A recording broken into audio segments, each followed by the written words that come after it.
Welcome to the Montclair Culinary Academy. I'm Chef Karan, and today we'll be doing basic knife skills and roasting vegetables. When doing basic knife skills, the best way to position your hand is thumb, first finger to the back of the blade, and then wrap 3 fingers around. This is called the chef's power grip. So your thumb is here, your first finger here, and 3 fingers around. I'll do it again. Thumb, first finger, 3 fingers around. This is proper knife position. We're going to cut the leek across, making it more easier to handle. And then we're going to cut through, and we're going to slice where we put the point down. We draw the knife towards ourselves, while the other hand, the non-dominant hand, cups, tucking your nail bed in while you slice, assuring that you won't cut yourself. Once we do that, we'll go to the other side and you'll slice that through. Same thing, we'll tuck our fingers, giving ourselves enough room to hold down what we're cutting and make a clean cut. I'll move all that to one side, and from there I'm going to show you how to cut a pepper. Peppers come in all different shapes and sizes. This is a very large red pepper. A lot of people cut through the top and then dig out the seeds, but chefs do it more efficiently, so I want you to do it more efficiently. We're going to cut diagonally down through the pepper 3 times. 1, 2, and then we're going to lay that down 3. We're going to keep going around the pepper until we've released this seed bed, and we're going to throw this away in one piece.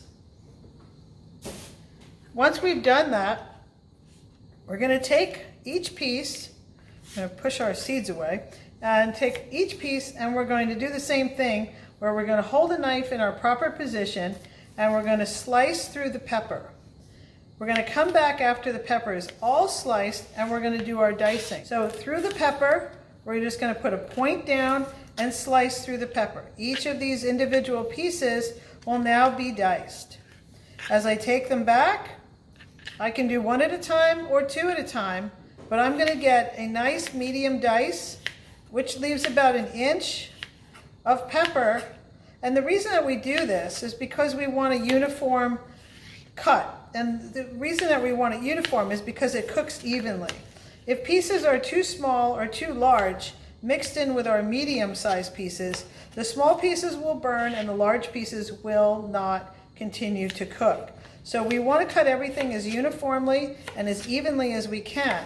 Today's preparation, we're going to roast these vegetables at 450 degrees on a roasting pan. So I'm going to continue to cut these up in a medium dice. And you can see that by having sliced it, it makes it much easier when you come back and finish your mise en place or your preparation. Mise en place is a chef term for preparation in place. So chefs do this constantly. We don't throw things in Cuisinarts or blenders unless we need to. So as we gather our parts of what we're going to roast today is our vegetables. These are asparagus, and a lot of people ask me, how do I prepare asparagus? And does it cook at the same time as the other vegetables? The answer is, when roasting, the answer is yes, it does. I'm going to take 2, and what I'm going to do is I'm going to just simply cut about 1.5 inches off the bottom of the woody bottoms of the asparagus, and I'm leaving the tops of the asparagus intact. At a 45-degree angle, I then cut about 1.5 inches, which will give me a medium dice. When cooking and cutting vegetables, you have to remember that you don't want to have to use a knife, but simply a fork. Vegetables should never be cut. They should just be pierced with a fork and eaten. Again, about the same size, give or take. And we're going to slice these through and add them to our roasting pan, leaving the tops of our asparagus intact. We don't want to cut through that. You don't need to. So here we have it. We have some leeks, we have some cut up red peppers, and some asparagus. With the vegetables cut up, I'm going to take the back of my knife and I'm going to just put it into the bowl like this. That way I can season everything. Oh, but now I'm going to show you what we show everybody here, which is the onion trick. We call it a trick, but basically it's the best way to cut onions without crying, and it's done quickly and easily where the onions are pretty much dicing themselves. You watch. So in the same position that you had your hand before for the dicing, we're going to do this knife trick, this onion trick. So I slice the top and I slice the bottom of a Vidalia onion. And I like Vidalia onions because they're sweet and they don't have as much capsaicin, which means you don't get that harsh spark in your eye every time you cut onion. I do take the first layer off, like so, and I cut the onion through, creating two pieces. There's a root side and there's a not root side. So not on the root side, but on the other side, at a 45-degree angle, I'm going to slice into the onion like so. But I'm only slicing 3/4 of the way through. And then I come back and you see the lines on the onion, and I'm going to follow that with the point of the knife straight down, and I'm going to cut straight through. But I'm 3/4 of the way in.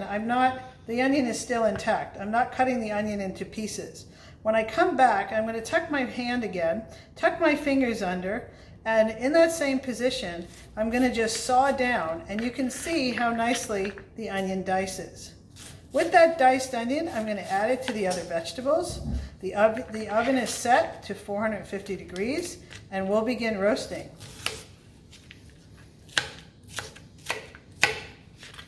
And if you want them a little bit smaller, you can just come back and slice them through.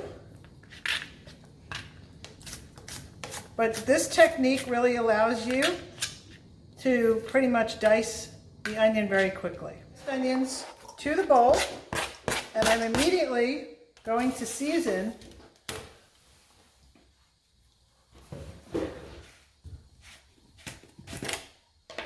with a pinch of salt. Just a little bit of salt. I like Himalayan sea salt. It's a preferred salt here at Montclair Culinary, and that's because it's very flavorful. Add the pepper just a couple times around. If you like a lot of pepper, add a lot of pepper. I don't like a lot of pepper, so I'm going to be not as generous. And here I'm going to just take some olive oil, about 2 tablespoons of olive oil, and I'm going to add that. And then right here, I'm just going to do a quick toss. I don't like to put utensils in the bowl because it could break up the vegetables, and I don't want to do that. So here, I'm just tossing it, and then I'm going to take the pan. Now we're going to add the vegetables that we cut up and season onto the roasting pan. I like to use parchment paper, and I recommend everybody uses parchment paper versus aluminum foil because it's healthier. And it's a barrier between a mostly aluminum pan and your food. And it also allows for even roasting and even cooking. So with the seasoned vegetables, we're now going to put that into the pan, just like this. We're not going to leave anything behind. And we're going to roast it at a preset oven of 450 degrees for anywhere from 15 to 18 minutes, depending on the heat of your own oven. You're at a roasting temperature at 450, and remember, baking is at 350. So with that, we're going to spread out the vegetables onto the pan, like that.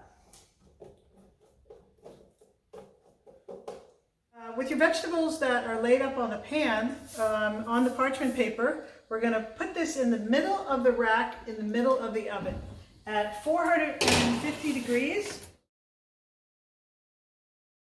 Our vegetables are done. 15 minutes in the oven, and you have lovely roasted vegetables. This can be added to as a side dish with rice, pasta, or just on its own with a piece of roasted chicken, steak, or fish. I'm Chef Karen, and thank you for joining us for MCA's virtual cooking class. Now remember, stay home, stay safe, see you next time.